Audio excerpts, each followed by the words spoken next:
Good morning, friends. Hope you had a great weekend. Monday's here. I know, sucks. What are you going to do? Anyway, man, we had some good football this weekend. Upsets, crazy things that happened. We're going to go over all that. Well, not all of it, but we're going to go over some of the top 25 interesting things you may have missed, stuff like that. Got some news items here, some big news items. We'll go over that. Before we get started, hit that subscribe button so you don't miss anything. Let's go ahead and get down to it. After losing to Old Dominion and going 16-24 through 4 seasons, Brent Pry is out at Virginia Tech. Since Beamer left, they've had a little bit of success, but nobody really matched with some of the things he did there. And then when Bud Foster, defensive coordinator, retired, they really I don't know. I don't know what they're going to do. They have to find somebody because that's a proud program. They've had some good success there over the years. They have to find somebody that can duplicate that success. Now, on the other end of the country, UCLA fires Deshaun Foster in his second year after losing to New Mexico. $5 million buyout for his contract, and UCLA says they will honor that and pay him $5 million. I was rooting for Deshaun Foster. I was hoping he was going to do well.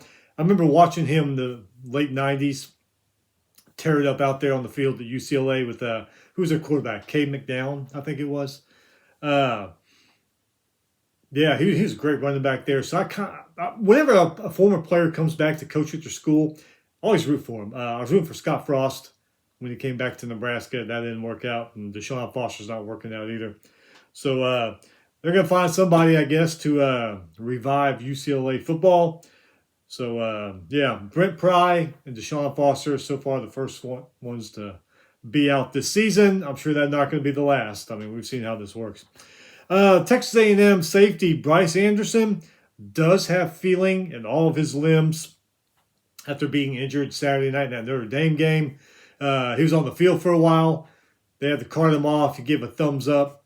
So, Coach Elko says he does have feeling in all 4 of his limbs. So that's a damn good thing there. New AP poll came out yesterday. Georgia Tech, Vanderbilt, and USC are all in now.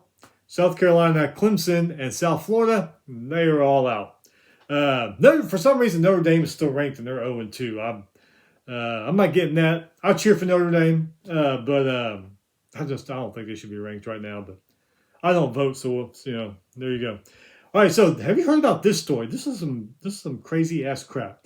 13 players, men's basketball players, from 6 schools involved in gambling schemes, including betting against their own team, game manipulation, sharing info with third parties for gambling purposes. The NCAA announced that a few days ago. The schools involved are Eastern Michigan, Temple, Arizona State, New Orleans, North Carolina A&T, Mississippi Valley State. Schools and staff are not alleged to have any knowledge of this, any knowing of what was going on, no involvement. So the enforcement staff is not pursuing punishment against those schools. They said they had nothing to do with it. They don't know anything about it. Sports books, they're the ones that reported this. They noticed suspicious betting patterns on select basketball games in the 23-24 season, including point spread changes, over and under total changes. Some sports books even halted betting on those games because of what they were seeing. So that's cool that the sports books were up on that and said, something's going on here. So, fallout's coming. We'll see what's going to happen there. All right, so top 25 close ones and upsets. Let's get down to it. Thursday, man. College football returns Thursday. Took that week off before because of the NFL. Hell of a game. NC State and Wake Forest, tight game at halftime. 24-17, Wake Forest was leading. In the second half, Wolfpack outscored the Demon Deacons 17-0 to win that one. On the opening kickoff, started off with a bang. Wake Forest's Chris Barnes took it 98 yards for a touchdown. NC State's Isaiah Shirley, 41-yard pick six. Quarterback C.J. Bailey, 201 passing yards, 3 touchdowns. Hollywood, I like that. Hollywood Smothers ran for 165. NC State, making a little bit of noise there. They're 3-0 now. Friday, number 22, Indiana. No trouble with Indiana State. 73-0. Fernando Mendoza, 270 passing yards, 5 touchdowns. Ran for a touchdown. Martin, 109 rushing yards and 2 touchdowns. Cooper Jr., 207 receiving yards, 4 touchdowns. Hell of a game for him. Poor Indiana State. 5 first downs, 2 for 14 on third down, 77 total yards. Colorado, they are 1-2. They lost Houston 36-20. Colorado, they only scored in the second and fourth quarter in this game. Arizona, they are 3-0. They beat Kansas State 23-17. Kansas State 1-3. Never thought I would see that years ago. Yeah, but lately in the past couple of decades, I mean, I don't know what the hell's going on there. And Arizona, they're bouncing back though, 3-0 this year, so that's pretty cool. We mentioned it. UCLA 0-3, lost to New Mexico 35-10. They fired Deshaun Foster. UCLA 15 first downs in that game. 13 penalties for 116 yards. I think Nico, you think he's regretting giving Tennessee an ultimatum months back? Because, I mean, even though Tennessee lost to Georgia, they're still a hell of a team, having a damn good season, and look at UCLA.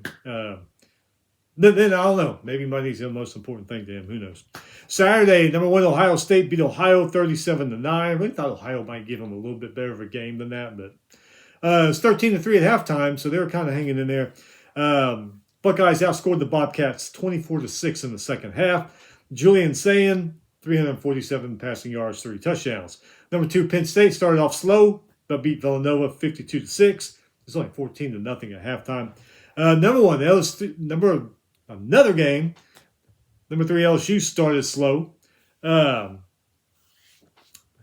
beat Florida 20-10. Nussmeier, 220 passing yards, a touchdown.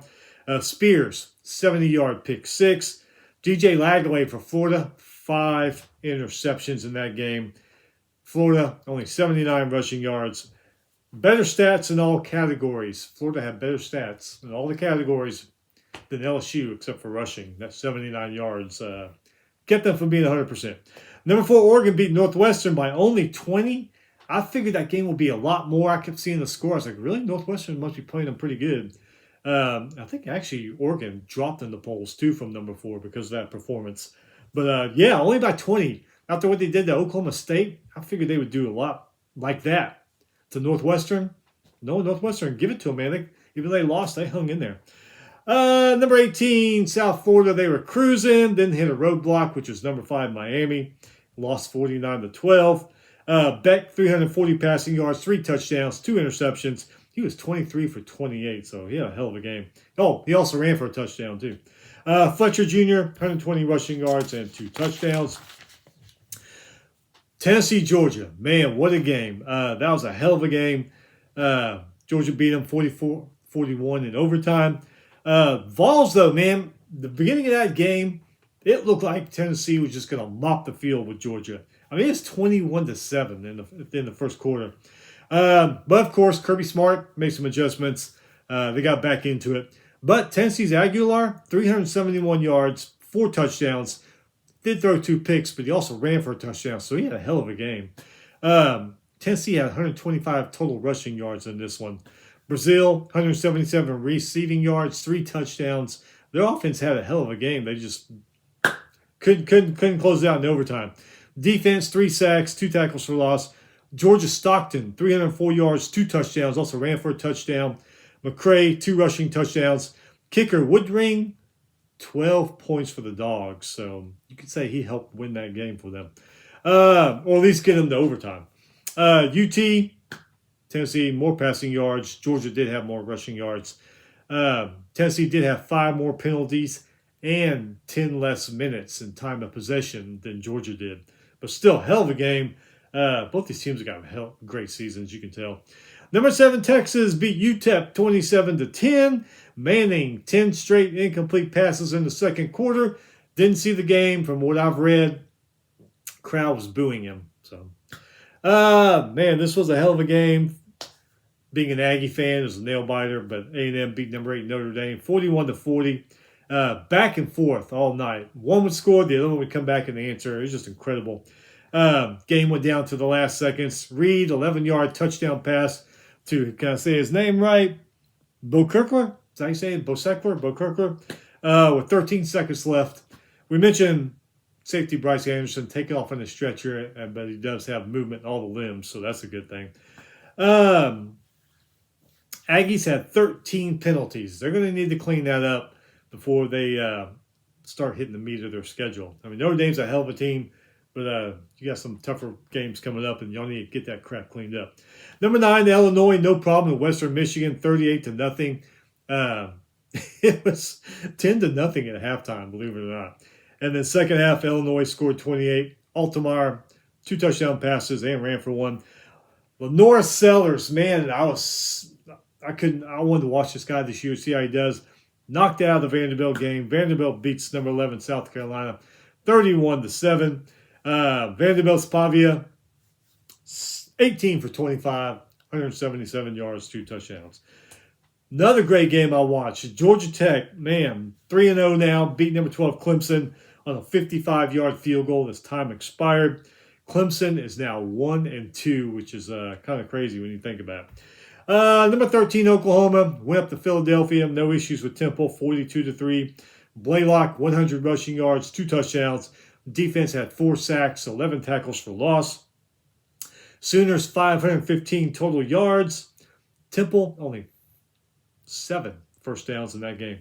Number 14, Iowa State, had a little trouble with Arkansas State, only winning by 8. Iowa State only had 3 penalties in this game, so that helped them because Arkansas State had 10. Another one that went back and forth, shootout all night long. Number 17, Ole Miss beat Arkansas 41-35. Almost all the scoring in this game happened in the first half.